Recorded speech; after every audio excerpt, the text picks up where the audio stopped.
The Last Descent.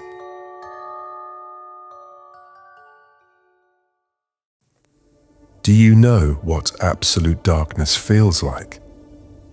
I'm not talking about the kind where you can still see your hand if you squint hard enough.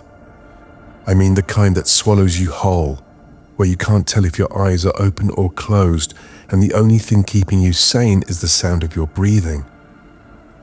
That's what I felt when I realized I wasn't alone in that cave. At first, it was just a noise, a soft clicking in the distance. I thought it was water dripping, but it wasn't random. It was deliberate, listening, waiting. And by the time I'd figured out the rules of their game, it was too late. They told me not to go alone. But for people like me, don't is just a dare.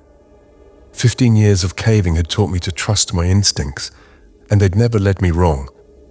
Until now. When I read about an uncharted cave hidden deep in the woods, no map, no markers, just danger, I couldn't resist. My gear was top-notch, my skills razor-sharp. What could go wrong?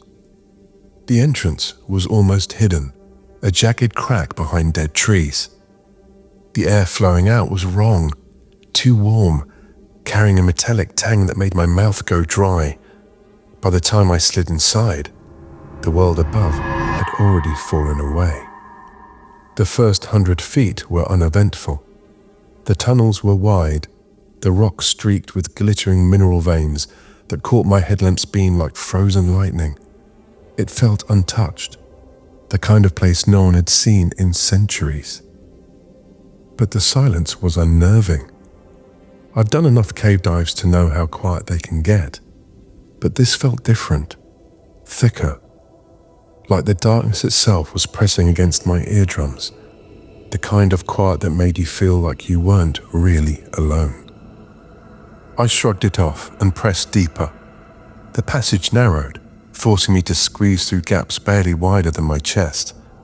The rock was slick with moisture, and my fingers kept finding unusual grooves that made me wonder how they had been made. My stomach tightened with a sense of unease. But I was committed now. The tight passages behind me would take too long to retreat through if anything went wrong. It wasn't long before I found the bones. I had just rappelled down a vertical shaft when my boots crunched on something brittle. I pointed my flashlight down and froze. It was a human ribcage, the bones yellowed with age but preserved in the cave's constant climate. What caught my attention were the scratches. Long, deep gouges, like something had been feeding. My hand trembled as I touched the marks. They were smooth, worn by time but still sharp enough to draw blood when I pressed too hard. These weren't from any cave bear or mountain lion that I knew. The spacing was all wrong, and the depth. Something had cut through solid bone like butter. The tunnels pressed tighter around me as I stood. The walls seemed to pulse with my racing heartbeat. That's when I heard it. Click, click, click. The sound was faint, coming from deeper in the cave. It wasn't random though. It came in bursts, 3 or 4 clicks, then a pause. Like Morse code. Like communication. The next chamber was enormous, a cathedral of stone.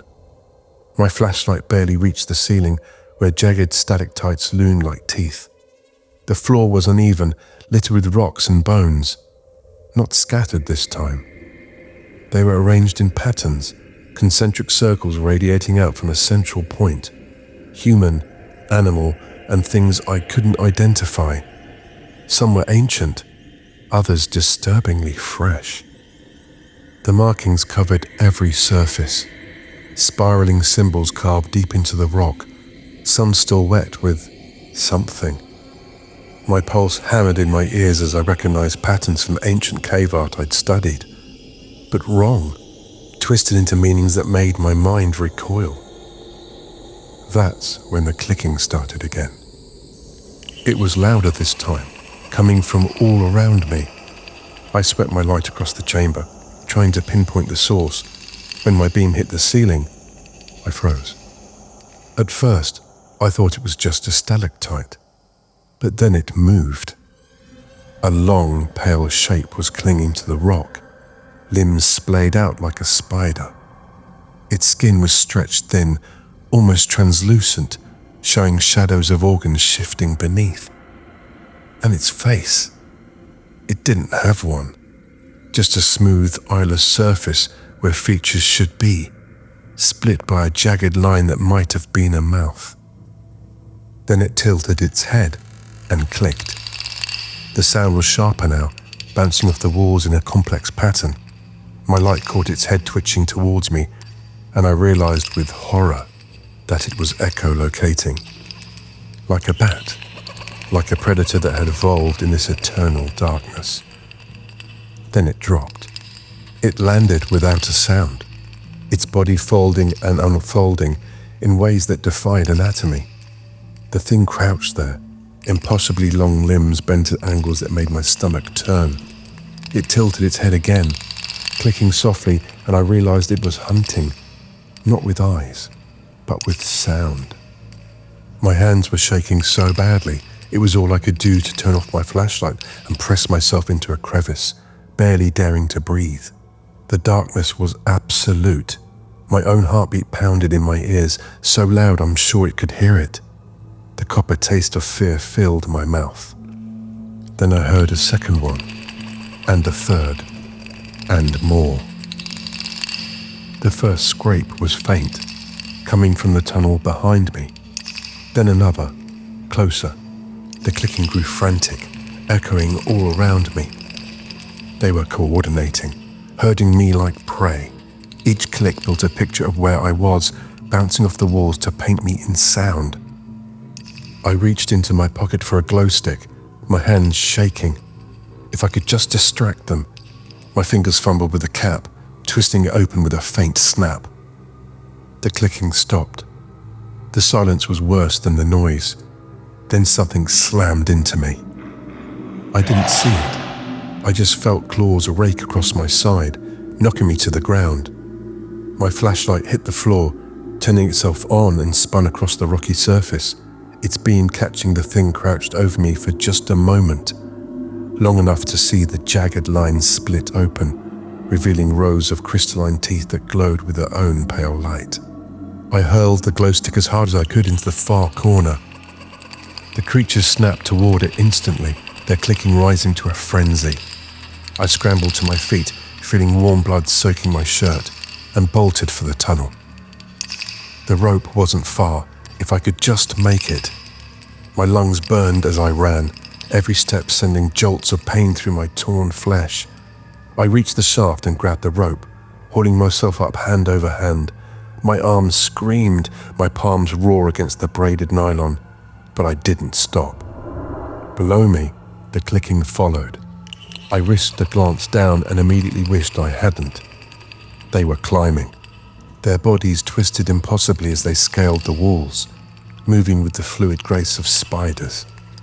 One of them leapt, claws grazing my boots as I kicked frantically.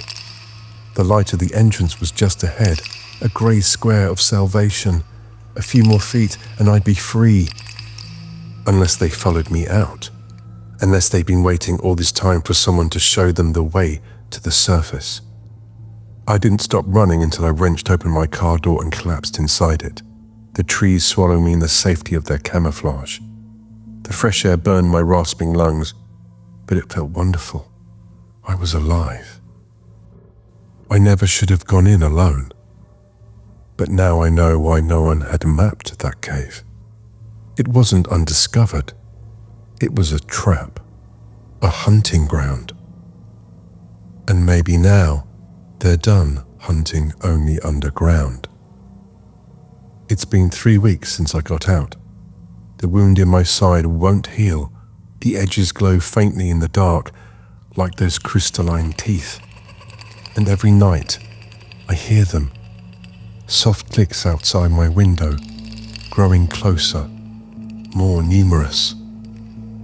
They're spreading, and I had no way of stopping them.